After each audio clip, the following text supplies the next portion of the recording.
प्यारे देवर जी आ गए। देखो तो कितने लंबे हो गए हो तुम।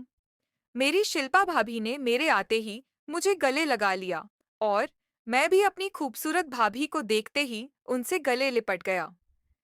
शिल्पा भाभी बेहद ही सुंदर थी, वैसी ही जिनके बारे में लोग सपने देखकर न जाने कैसी कैसी कहानियां लिखते हैं। सुंदर चेहरा, दुबला पतला बदन, भरे हुए लंबे बाल, कोई भी कमी न थी उनमें। वो आज हरी रंग की साड़ी पहनी हुई थी जिसमें भूरे रंग की बॉर्डर थी। उनके छोटे आस्तीन वाले मैचिंग ब्लाउज में उनकी काया तो बस मंत्रमुग्ध कर रही थी।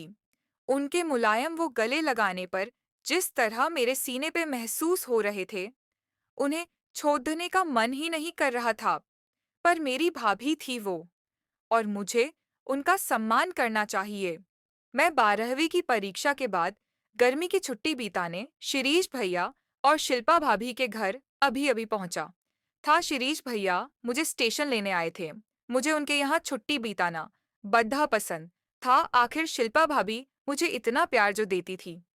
भैया और भाभी की शादी को 2 साल ही हुए थे और उन दोनों में अब भी नए शादीशुदा दंपत्ति वाली चमक थी। कोई भी मेरी भाभी को देख ले तो उनको तुरंत यकीन हो जाए कि मेरे भैया कितने भाग्यशाली थे। कहने को तो शिल्पा भाभी हाउसवाइफ थी, पर बेहद ही मॉडर्न विचारों वाली थी। वो चाहे सादी पहने या फिर स्कर्ट, सभी में वो मॉडर्न लगती थी। अंग्रेजी भी फर्राटे से बोल लेती थी। वो भाभी के बारे में मुझे मेरे मन में उलटे सीधे विचार नहीं लाने चाहिए, पर वो है ही इतनी आकर्षक।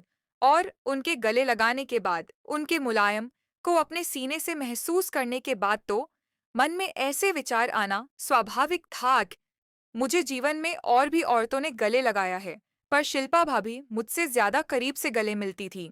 मैं यह नहीं कह रहा कि उनका मुझ में किसी गलत तरह का इंटरेस्ट था, बल्कि सच तो यह था कि शिल्पा भाभी मेरी काफी अच्छी दोस्त थी, फोन पर ही सही, पर उनसे अपने दिल की बहुत सी बातें आसानी से कह सकता था।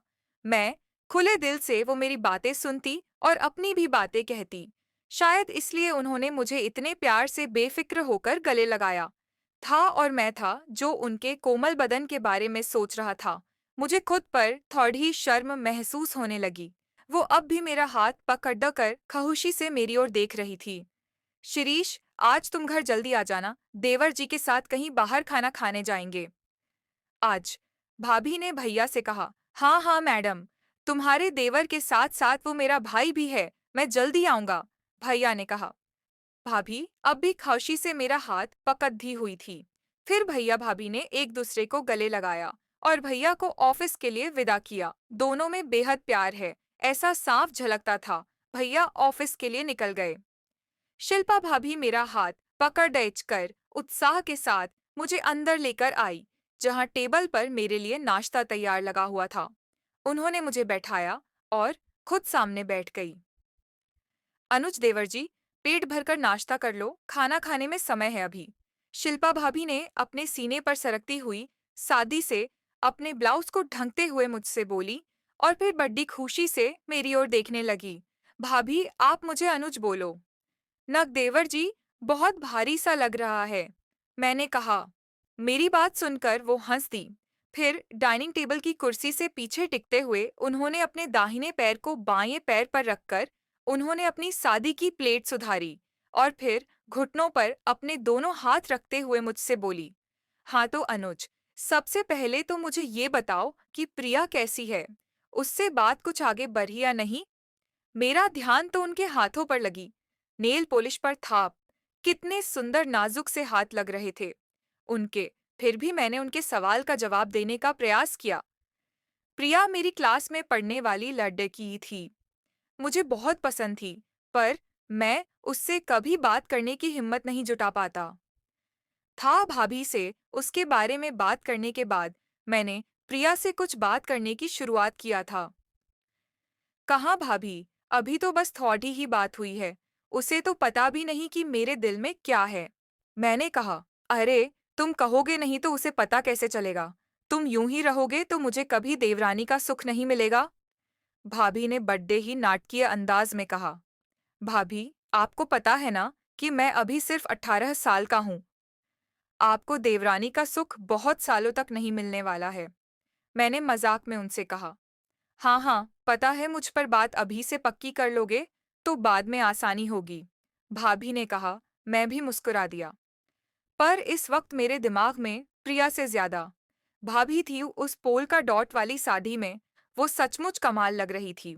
उनका पल्लू कंधे से लटक कर फर्श तक जा रहा था। मेरे मन में तो विचार आया कि उस पल्लू को अपने हाथों से उठाकर उनकी गोद में रख दूं। उनके हाथों में लगी मैरून रंग की नेल पॉलिश बढ़िया लग रही थी।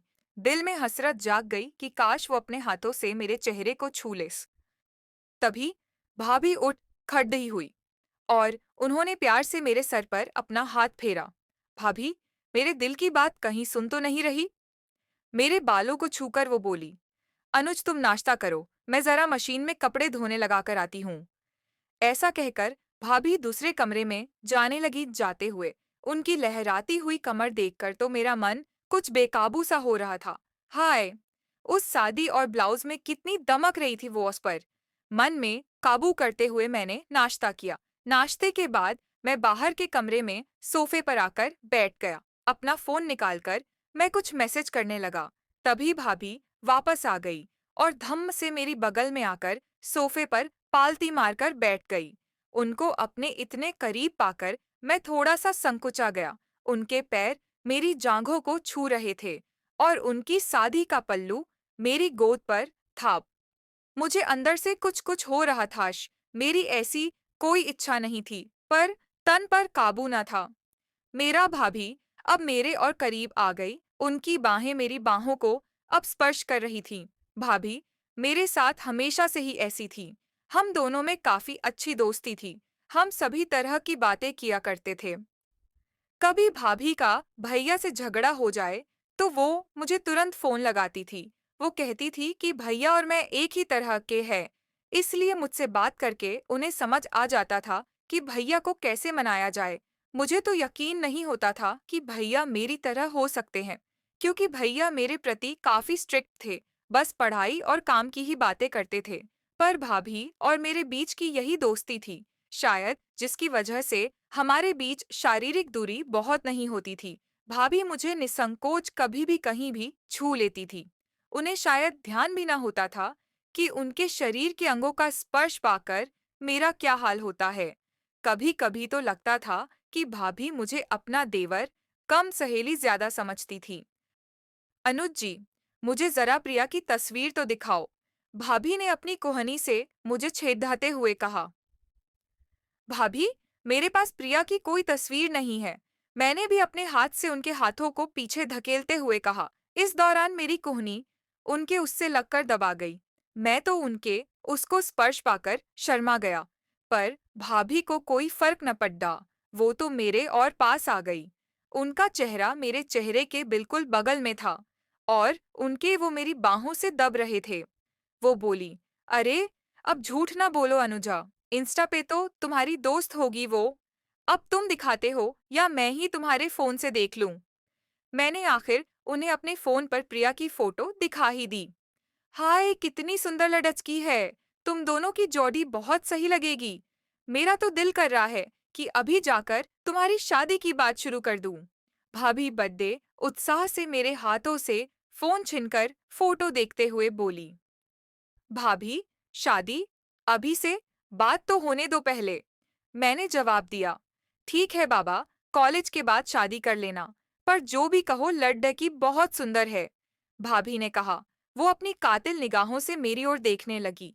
मैं शर्माते हुए उनसे बोला, भाभी, पर आपसे सुंदर तो कोई नहीं हो सकती। मैं सोच रहा था कि मैंने ऐसे कैसे कह दिया। भाभी कहीं गलत मतलब न निकाल ले मेरी बात का। पर मेरी नजरों में भाभी सचमुच सबसे सुंदर थी। भाभी नाराज ना हो जाए, मैं मन ही मन भगवान से प्रार्थना करने लगा। पर गुस्सा होने की बजाय भाभी ने मुझे गले लगा लिया। अब तो उनके दोनों वो मेरी बाहों को दबा रहे थे। उफ, कितने मुलायम थे वो, और उनकी बाहें मेरे गले पर थीं। उनकी कलाइयों की अनगिनत चूड़ियां मेरे चेहरे के सामने खनक रही थी। अब तो मुझसे रहा नहीं जाएगा, मैंने सोचा।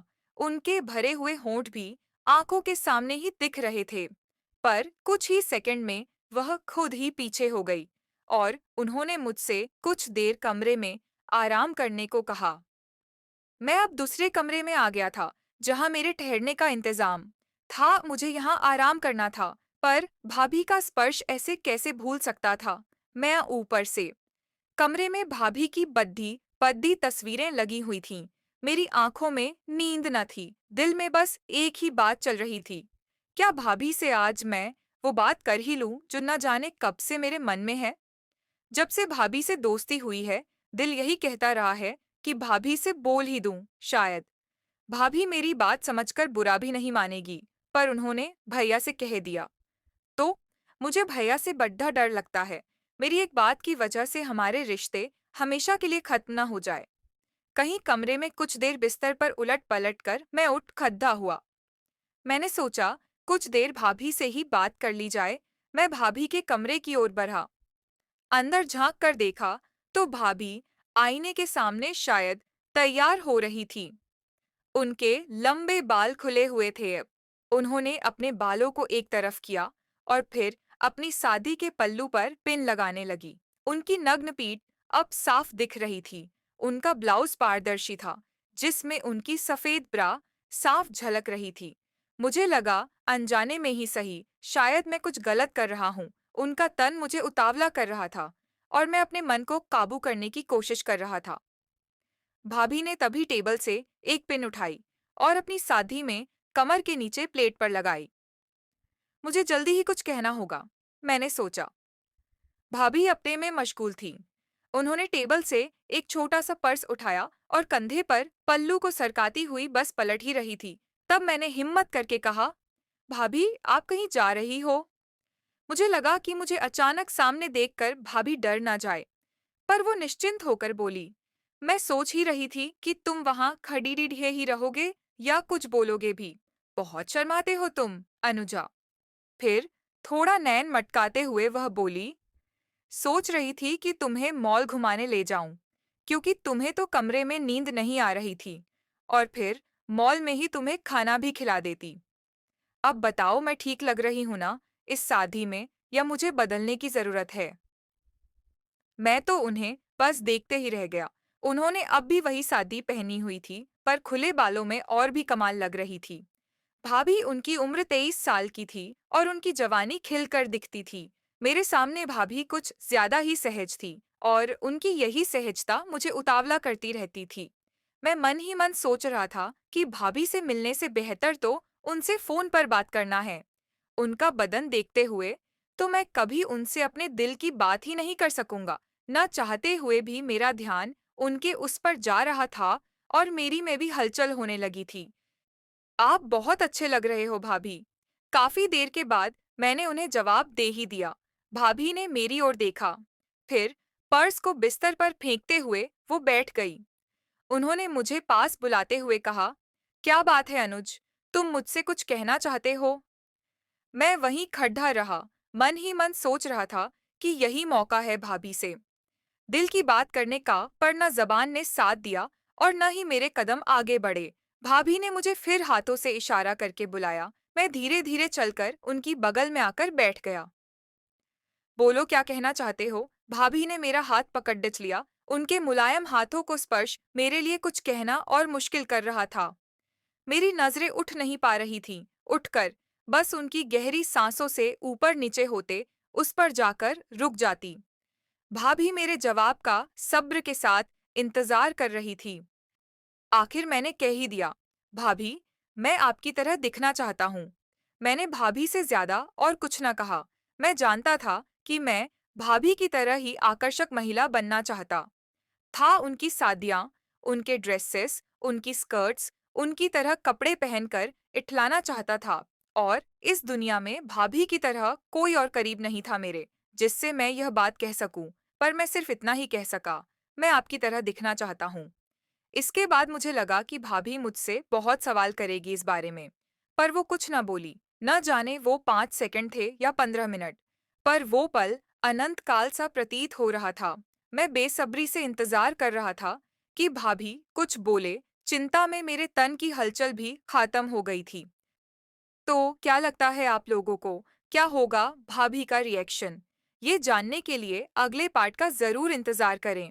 तब तक इस वीडियो को लाइक करें और चैनल को सब्सक्राइब करें। और क्या हो सकता है कहानी में आगे, इसकी भविष्यवाणी आप कमेंट बॉक्स पर कर सकते हैं। धन्यवाद।